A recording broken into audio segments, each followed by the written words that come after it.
Hello and welcome back. I'm Joseph Hoffman, and in this lesson, we're going to be working on the right-hand part for Etude in D minor by Cornelius Gurlitt. Let's check out the score to get started. Here's the score for Etude in D minor. Tell me what you notice about the right-hand part.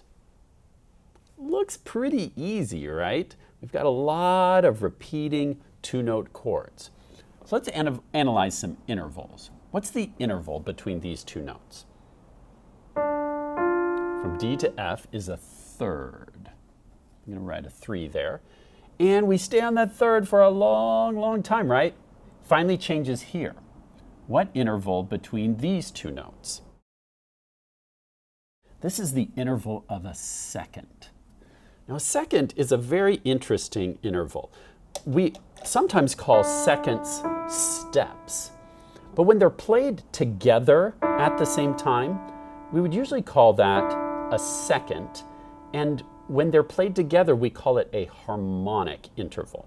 So here's the harmonic interval of a third, harmonic interval of a second. If we play them one at a time, we call that a melodic interval.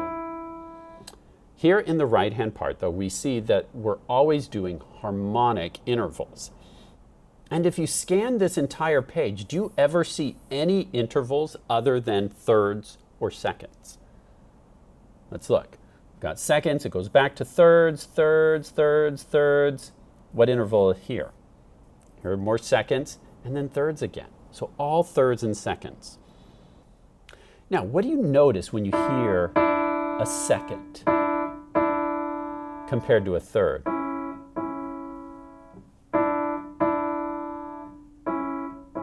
In music, this is called dissonance, and this is called consonance. Dissonance in music is when two or more notes create tension together, making a somewhat unpleasant or clashing sound. Hear that second. The most common dissonance in music is the interval of a second. Take a couple of seconds on your piano and just play some seconds. And listen to the sound. Notice that tension, that clash created by those. Let's try it anyway. Now, another dissonant interval is the interval of a seventh. Start on C, 1, 2, 3, 4, 5, 6, 7. Hear how that kind of creates some tension? Listen to that. Well, that's not a very peaceful sound. Even if you play it quietly, there's some tension. On your piano, try playing a few sevenths. Notice that dissonant sound. In music, composers use dissonance to make their music more interesting by adding tension. Think of a story or a movie you love. Does everything in the story go smoothly and nicely the entire time? Once upon a time, there was a smart, beautiful princess who lived in a castle. Nothing ever went wrong, so she lived happily ever after. No, that would be boring, right? If there's a princess, you know she's going to get captured, or she'll get lost, or she'll have to fight some evil someone or something to save her kingdom. Those problems and conflicts are what make the story interesting. In music, dissonance can provide that same kind of interest. Now, in music, when a composer introduces a dissonance like right here, it almost always resolves to a consonance. Just like in a story, you have some kind of conflict or tension, and then it usually, in the stories I love, has a happy ending. Now, some authors like to torment the readers and actually give a sad ending at the end. And sometimes a composer may end with some dissonance, but that's pretty rare. Usually in music, we love happy endings, and the dissonance will resolve into consonance. What happens down here? When we have this dissonance of this second, it resolves into a consonant-sounding third. Consonance is the opposite of dissonance. When two or more notes sound harmonious or pleasing together, we call that consonance. Thirds are a great example of consonance. You can hear just how nice thirds sound to our ears. There are lots of other consonant intervals as well. Fourths have a pleasant consonant sound, fifths also, and sixths are also very beautiful. So the most dissonant intervals are those seconds and sevenths. And the other intervals, until you get to an octave, are the more consonant or peaceful intervals. Pause the video for a minute and just experiment with different intervals and see which sound to your ears the most dissonant and which sound the most consonant. Just take a few moments to experiment with dissonance and consonance, then press play to go on.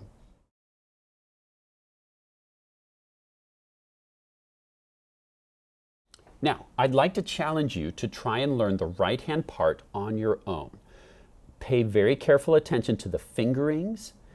Now, this isn't going to be super hard, but I challenge you to really notice the fingerings. Like here in measure 5, we've got a 2 and a 4 on this D and F, and then the fingering changes to 1, 3. Same notes, but different fingering. Why would that be? Well, trust the fingerings that have been placed here because it's getting your hand ready for a shift that has to happen later on. So trust the fingerings, pause the video, and learn the right hand part from the beginning all the way to the end. I'm trusting you to be independent in your learning, and then press play and we'll check it out together.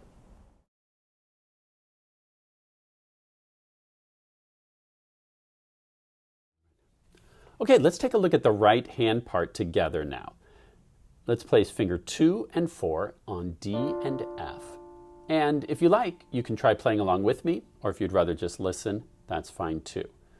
I'll count 4 beats and we'll go 1 and 2 and 3 and 4 and then we'll start. I'm going at a slower tempo than the final performance tempo because today we've just learned this, we're just practicing. So here we go, together now. 1 and 2 and 3 and 4 and 1 and 2 and 3 and 4 and 1 and 2 and 3 and 4 and 1 and 2 and 3 and 4. Change and change.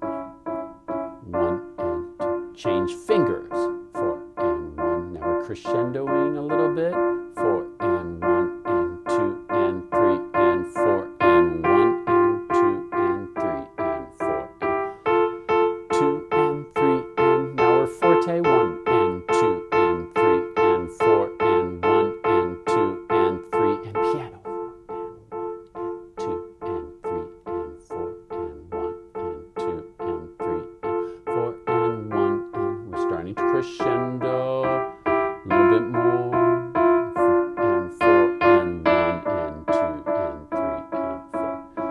Decrescendoing.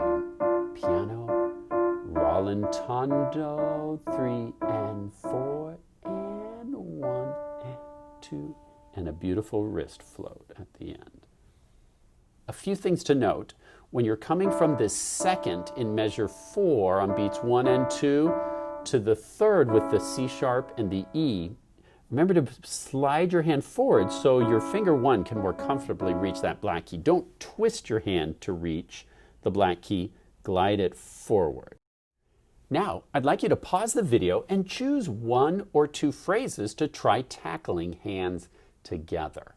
Like you might just start at the beginning, 1 and 2 and 3 and try adding in the left hand part. And while you're doing that, remember to think about voicing. Which hand has the melody? If you said left hand, you're correct. The right hand is just providing some accompaniment. These chords should be very subtle. One good way to practice that, keeping the right hand soft, is to not even play the notes, just touch them. I call that ghost playing. And your left hand, you can play as loud as possible And the right hand is just touching the keys, but not actually making a sound. And that's training your hands to do the exact opposite from each other. Then the next step is to let the right hand just barely play, but the left hand's still going to be super loud. Notice my right hand is super soft, but my left hand is super loud. And then you can do it one more time, more normal, but make the left hand louder, 1 or 2 notches louder. And that makes the most beautiful sound. Pause the video and work on putting the left hand and right hand together in one phrase, maybe 2 phrases, that's up to you. Then press play to go on.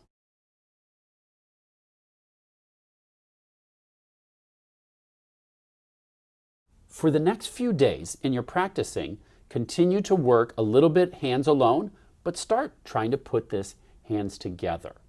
Thinking about voicing, thinking about dynamics, and in our next lesson, we'll talk about adding in damper pedal, because the damper pedal is going to help really smooth this out and add a lot of great mood and interest to the piece. Great work learning the right hand part for Etude in D minor by Gurlitt. Happy practicing and wishing you that any dissonance in your life today can resolve into consonance. Thanks for watching.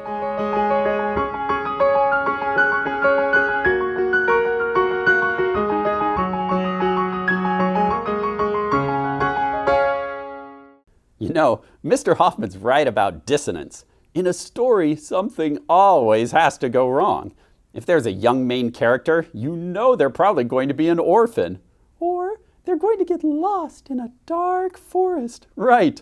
Or they're going to find out their school teacher is actually an evil wizard trying to take over the world. Right. And then it's always the kids who save the day. Right. Because the kids are like, our teacher is an evil wizard. And the grown-ups are like, oh, that's ridiculous. And no one believes the kids, so the kids have to break all the rules and save the world without any help from the apparently dim-witted grown-ups. So predictable. Yeah, it's a good thing we're not living in some crazy movie where we have to worry about bad things happening just to make the story interesting. I mean, how unrealistic. My life's great, and it's going to stay that way. Have you ever heard of irony? Ira what? How about a cue line? What's a cue line? Well, a good example is when someone in a movie says, we're finally safe, nothing can go wrong now. And of course, that's exactly when something goes wrong. Well, maybe in a movie, but this is real life. Look around you, princess. What could possibly go wrong? Nice cue line, Scuba. How did I not see that coming? Your theatrical timing is impeccable, as always. Huh? Never mind. Just as predictable as a movie.